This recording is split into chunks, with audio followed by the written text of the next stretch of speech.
My name is Hannah, and this is my beauty budget.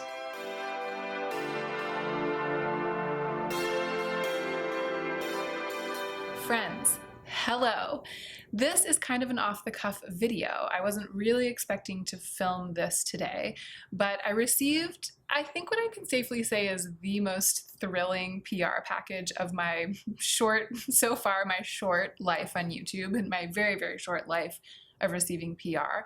But I have been, I don't even know how, lucky enough to receive PR from CLIONADH Cosmetics, which is an unbelievable indie brand based in Toronto, two sisters, woman-owned. I've been turned on to them recently, as I think many of us have, because of their stained glass collection that just came out. It's been getting a ton of press in the beauty community, and rightly so. Anyway, I won't blabber on about CLIONADH. I will link them below, and I think a lot of you guys know already, and you know that I have been eyeing this collection so intensely that I was truly planning to make a purchase from this collection this month. When my budget turned over at the end of last month, this was going to be my first act. Before that happened, I received the email from them asking if I would want to receive a few shadows in PR, and so I was like, yes, I would. And actually that was what freed up the budget for me to buy those Rowan shadows and review them. I think if I had to choose, before, when I thought I would be choosing, I was going to choose buying a few shadows from CLIONADH. So I'm really, really grateful to have received these, to be able to review them. And here's the deal. I haven't put them on my eyes yet. So that's today. This is just makeup playtime. I'm just filming myself playing with them for the first time. I am planning to film an overhead shot video with all of the shadows that they sent me, swatching them up close and telling you what the shade names are, and just being really, really in depth about kind of reviewing the qualities up close of each eyeshadow. That's going to be in a separate video. I'm not even going to swatch all of them. These are the ones they sent. I'll show them to you. Hey.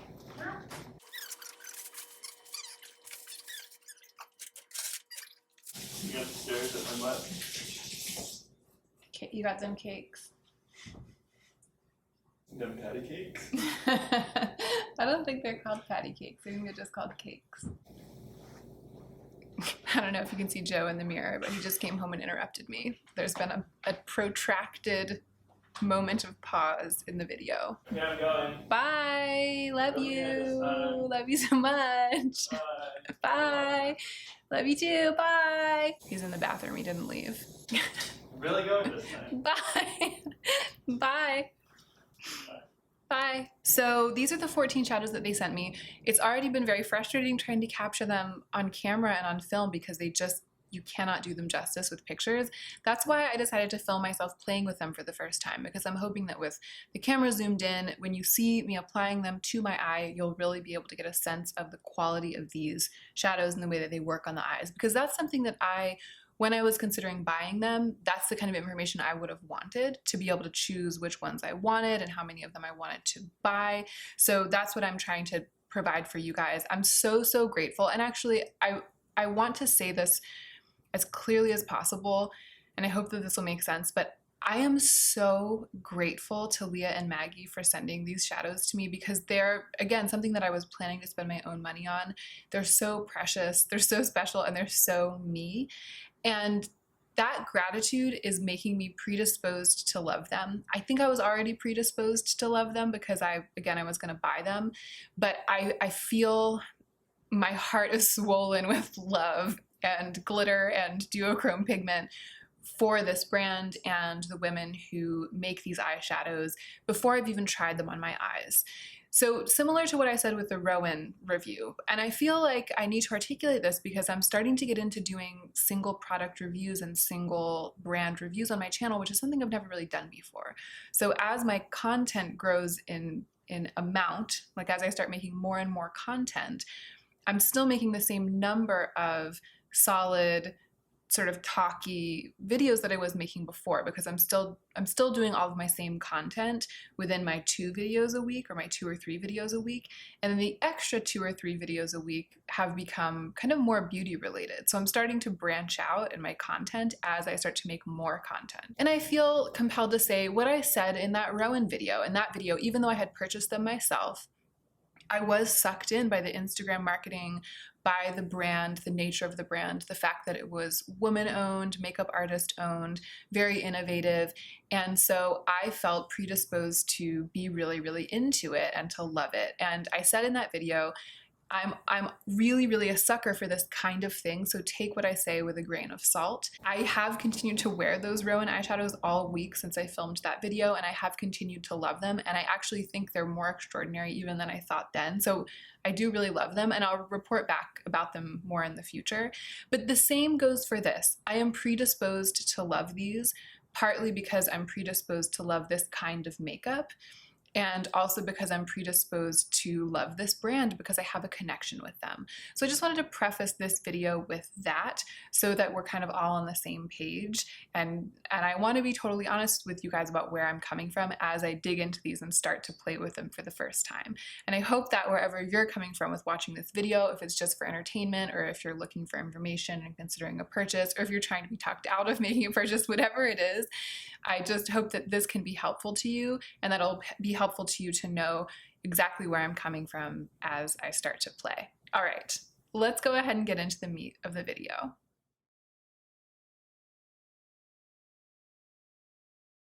By the way, I feel like I look kind of washed out in the monitor, and it might be because I'm wearing a kind of matte foundation, and I wanted to mention it to you guys because there's been so much interest in this on YouTube lately. It popped up in my Octoly free store like 2 weeks ago, and I requested it because I'm a sucker for Kevyn Aucoin. I love this brand, and I pretty much love everything I've ever tried from the brand, and I was intrigued, but I didn't realize it was going to be like a big new foundation launch. And I'm not really it's the Kevyn Aucoin foundation balm, the one that comes with a brush, and I'm not really a foundation reviewer because I don't really wear foundation in my everyday life, so I haven't made it my business to review foundations.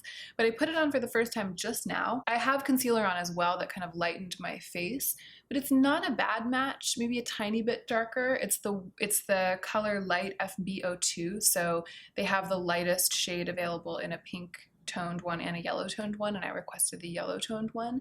The thing that's extraordinary about this is how far it goes. I understand why it's such a small container. Just a tiny tap of the brush. It feels almost like it might be really, really silicone-y, and so it just spreads and spreads and spreads and spreads. I have a feeling that this less than 1 ounce container would go further than a 1 ounce container of a different type of foundation, because I couldn't believe how little I used. Anyway, this isn't a review of this. It's not a full review of this. What I will try to do is apply this in a video so you can see what it looks like. I'll put it on my list to do that within the next couple of weeks, especially if you guys show interest in the comments. I will definitely do that. Okay, so the first thing I'm going to do is to put one duochrome shadow all over one of my eyes, because I put a post on Instagram saying I had received these and asking you guys what you wanted to see, and that was one of the first comments, and that's also one of the first things that I wanted to try. I think that there's a lot of curiosity out there about what it looks like if you build a whole look with a multi-chrome. Sorry, I said duochrome, but what I meant was multi-chrome, because they reflect light in so many different ways and they reflect so many different colors that it's hard to control the sculpting. This one right here is Kiln. That's the darker one that shifts mostly from red to gold. And this one right here is Forge. It also shifts red, gold, and I think it has some green in it. I think I'm going to go with Forge because it's a little bit less deep, so it might do better blended out all the way up into my eyebrows, and it's got that green dimension, which I'm really into right now. So I'm just going to go with one eye. Here's a close-up of the shadow. So I'm going in with it on my finger, and I'm just going to pack that all over my lids and then start buffing it out up into my crease and see what happens. Oh, I have to prime my eyes. Goodness gracious, I can't believe I almost forgot to do that. Okay, I primed my one eye, the one that I'm going to work on. There's the eyeshadow on my finger, and I'm actually just dying a slow death looking at it.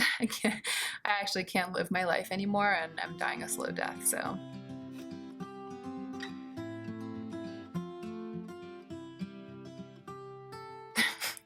The pigment is unreal. The pigment is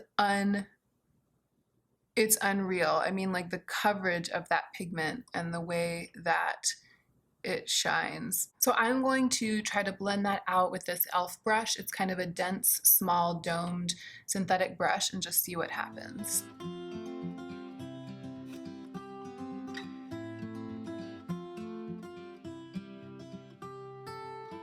So what's happening is the brush is taking some of the dark pigment, the sort of dark base pigment that the shiny, I guess the reflex or the shiny pigments are mixed into to kind of hold this shadow together. It's taking that dark base and it's buffing it up towards my brows and creating kind of a transition shade, but it's a dark smudgy transition shade. So it's kind of like I've got a rich and sort of lightly reflective grayish shadow as the edge, the transitioning edge of this like oil spill of multichrome that's dense on my lid. And that's great. I feel like it's working. I mean, it's ended up looking, it actually ends up looking like I put a lot more work into it than I actually did. I'm gonna keep messing with it.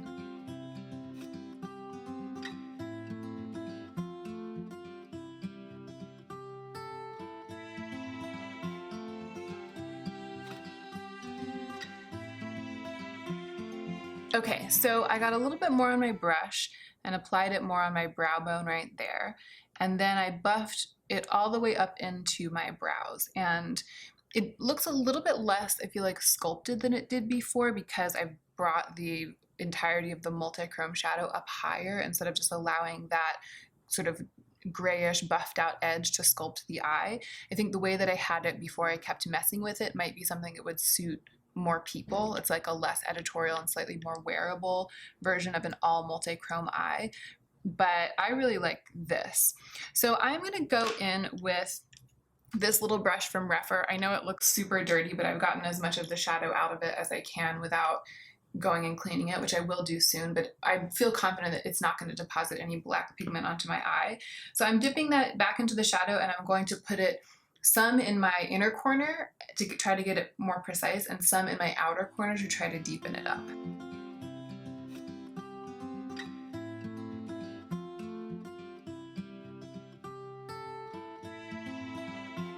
Same little brush, and I'm going to apply it underneath the eye.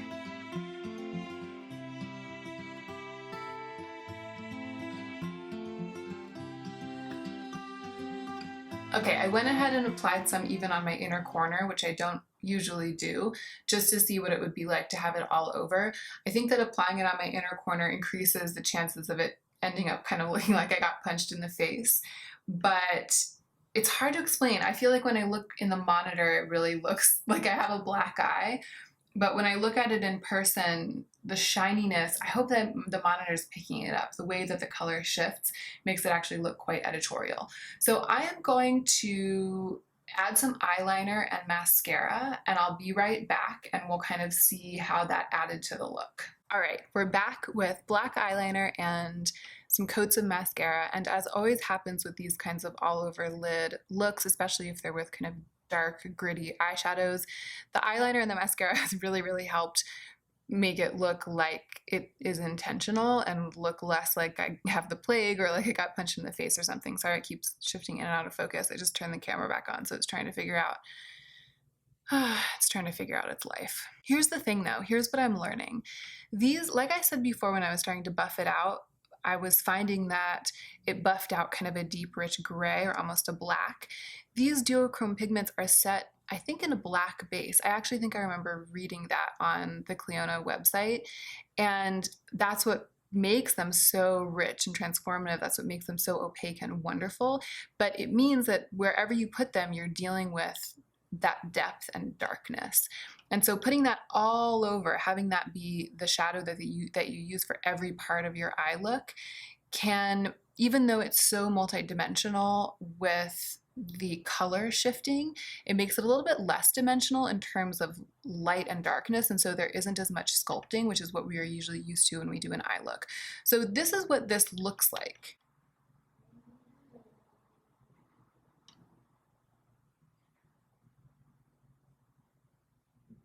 And I'm not against it. I think it's stunning.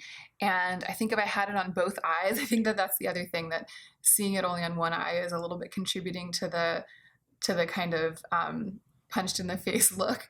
But if I had it on both eyes, I think it would be truly stunning. And I can tell you with confidence right now that I will wear these shadows like this. Like, I will put this on both eyes and film.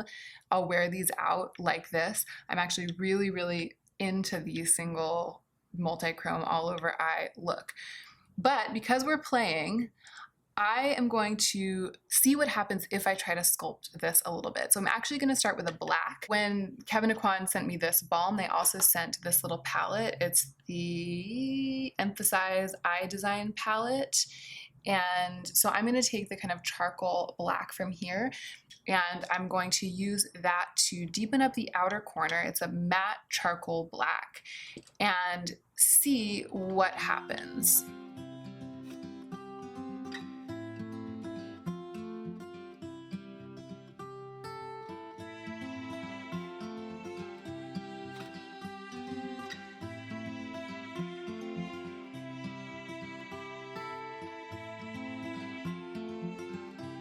Okay, this is great. So the duochrome, or the trichrome, the multichromes, the chromes are so intense that they've resisted letting the black really be completely kind of rich. It's almost like I had to pack the pigment in to the duochrome. I keep saying that, the multichrome, I had to pack it in. And for that reason, you can still kind of see the texture of the multichrome gleaming through everywhere that I've put the black. It's made a really beautiful gradient. And I packed the most black right in my outer corner, and it's gotten almost completely black there, but it's still wedded to the multichrome shadow underneath that, which is really, really, really beautiful. They've kind of become one. And the sculpting of the eye has become a lot more intense. And as I always do, I've brought the deepening shadow up above onto the little brow bone area because I have hooded eyes and I want to make sure it's effective even when my eyes are open. So that's the kind of sculpting with the darkness. And now I want to try to sculpt with light a little bit. So I'm going to take one of these, I think. I tried to clean up the fallout and it did not go well. I'll take care of that at the end. So I'm going to take Flicker. It's a different base. It's like a white based shadow. So I'm going to put that, I think I will take a little brush and I'm going to put that in my inner corner and across part of my lid.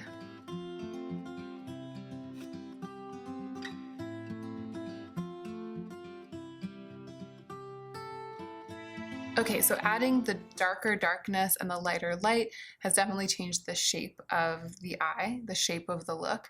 I'm going to pop a tiny bit more of that original multichrome in the middle of the lid because I want to make sure that we don't lose it. And again, when I do this, when I put something in the middle of my lid, I don't just keep it on my mobile lid, I put it in the middle of up here because I'm trying to build my eyelid up above my crease. Okay, let's leave it there. I am going to clean up this fallout, and another thing I'm going to do is take some concealer into the inner corner of my eye and clean up some of that gray that got smudged out onto my nose when I was buffing out that dark duochrome in my inner corner. So I'm going to kind of deal with what's around my eye, and I'm also going to zoom out so we can look at it from a distance, and then we'll zoom in and play with other colors and other formulas on the other eye. Okay, so I managed a decent amount of the fallout. I just brushed it away and then I reapplied the foundation balm over it. It's so sort of silky and slippy that it did a really good job of melting away a little bit of what was there.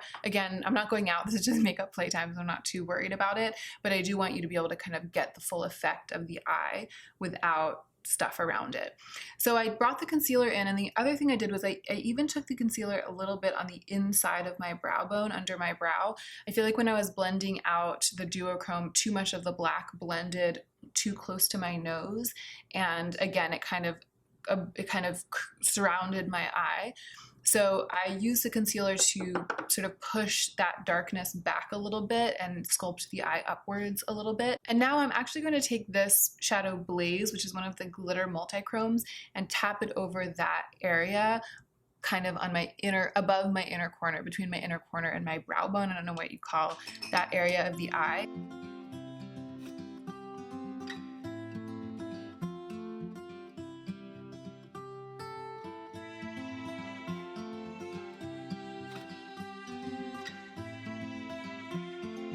Okay, so I started with Blaze, and then on a whim I dipped into Glimmer, which is another really amazing kind of glittery, glimmery. I think it's one of the ones that has a clear base and it shifts like blue and purple.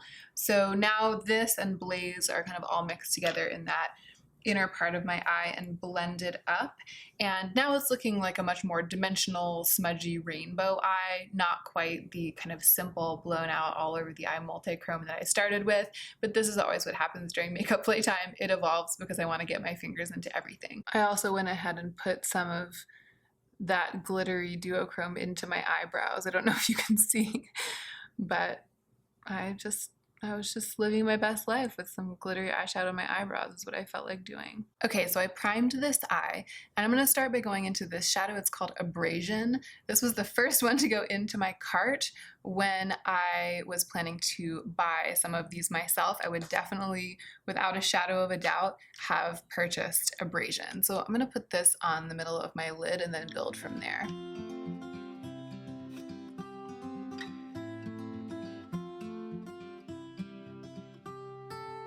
Holy bananas. The temptation to buff it all the way up into my eyebrows is strong, but I'm going to resist. I'm actually going to take Glimmer, the one that I put kind of on the inner corner here. I don't really feel like it got a chance to show its stuff when it was in that spot on the other eye. I'm gonna put it on my brow bone on this eye.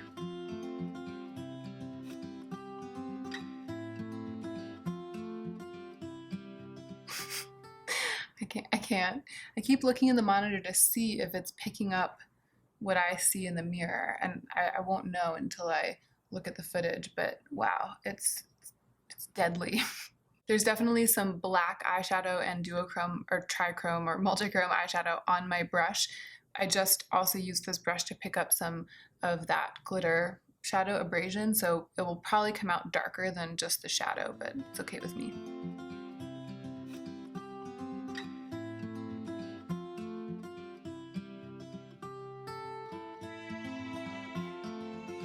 Okay, this is getting out of control. I applied the mix of black with Abrasion, and then I took this and I buffed Glimmer on top of it, and that turned it that brilliant blue-purple color. It's the glitter reflex from Glimmer and Abrasion reacting with the black eyeshadow. It's pretty amazing. I'm holding this Kevyn Aucoin palette here. I'm using it for my mirror, so I'm actually going to dip right into this charcoal black with this brush and tap it in my outer corner just a bit. Yeah, look how the black is bringing out the purple in the reflect. It's almost like the shadows, the multifaceted nature of their formula is softening the black. It's mixing with it and making it, you know, it's making it it's a mix. It's like a new eyeshadow altogether. And you guys know how much I love resisting the kind of paint by number look of eyeshadow application that's become so popular lately, and pushing back with like a much more painterly and color mixing, color shifting, less intensely focused on a really specific definition of perfection and more focused on a broader definition of what's beautiful. Because I think this is beautiful. I think that these colors, the way they kind of layer and spill together, are beautiful. It's really, really special. I love the way that they are handling the black. I love the way that these shadows are handling the black. It's really cool. I'm going to put more black a little bit closer to the lash line on the bottom.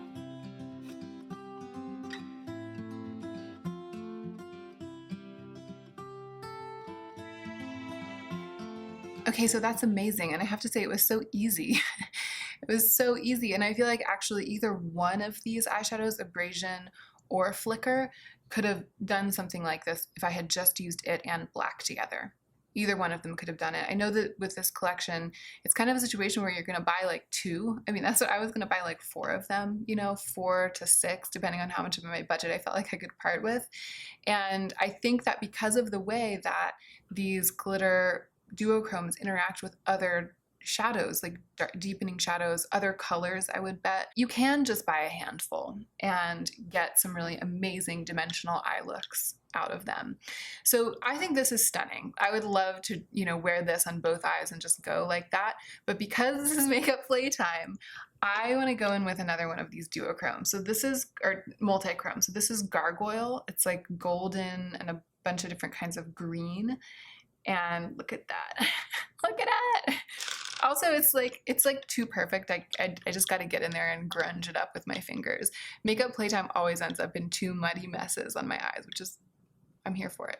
I'm gonna put this on the inner half of my lid and just see how it goes.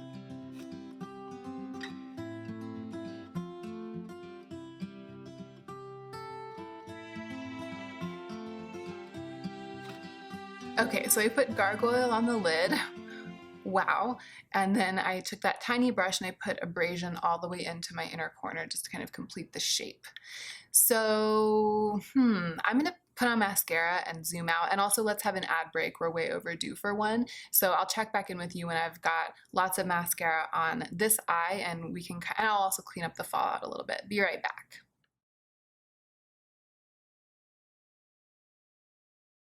All right, there we are with a different look on each eye and mascara. And I also cleaned up underneath my eyes and reapplied this foundation balm, which is kind of like a hero product in this video. It works so, so, so well for just really quickly getting the skin kind of back to a neutral, especially when playing with makeup like this. I definitely feel like I've learned something working with these, namely with those multi-chromes, that the base pigment is black, and so you have to be careful where you buff it out.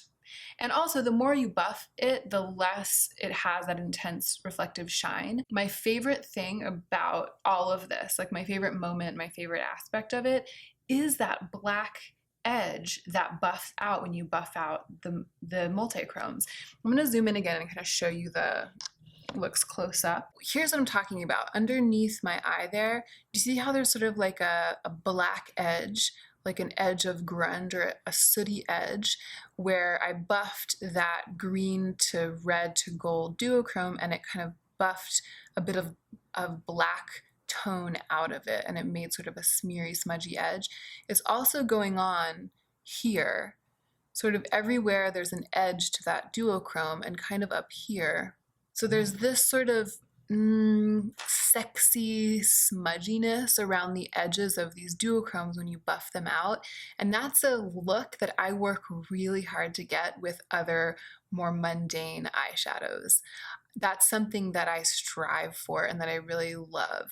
So I'm really kind of into that aspect of this, even though that's one of the things that they caution to be careful about and to kind of go step by step with, so that you don't get too much of that ashy blackness blended out in places that you don't want it. Even though you have to be careful with it, that's kind of the thing that I love the most. This eye, I think, probably objectively came out better because I used much brighter shadows around the edge. And again, that sort of like, it's almost like the opposite. It's like a bright grunge or like a bright grittiness that's blended out around the edges. That's super beautiful. That's probably my second favorite thing, kind of that reflectiveness and the way that they handled the black right there, buffing out that black. So this is obviously just the tip of the iceberg. I didn't even use half of what they sent to me. And there are even some color stories that I didn't begin to touch with this video, but these were the ones that I felt compelled to mess with my first time out of the gate.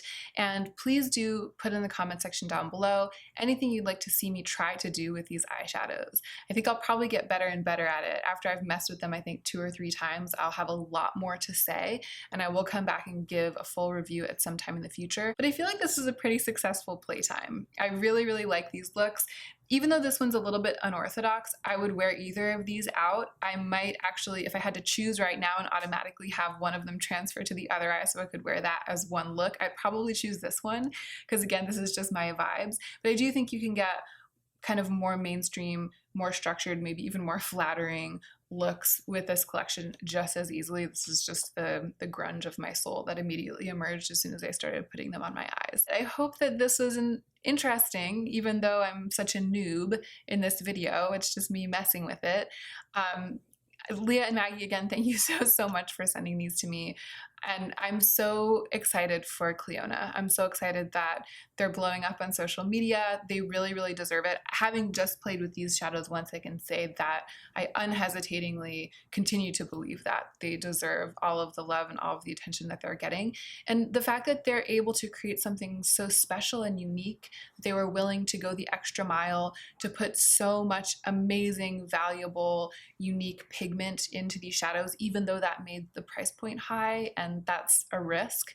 The fact that they were able and willing to do that, the vision that they had that led them to this, I think means that they should be supported and elevated in this space so that they continue to do their art, to do their artistry, because it's really special. It's brought many of us a lot of joy. It's definitely bringing me a lot of joy. All right, that's it. Goodbye. Thank you so much for watching, and don't forget to take extra good care of yourself this week so that you can be the most effective version of yourself as you do your work in the world.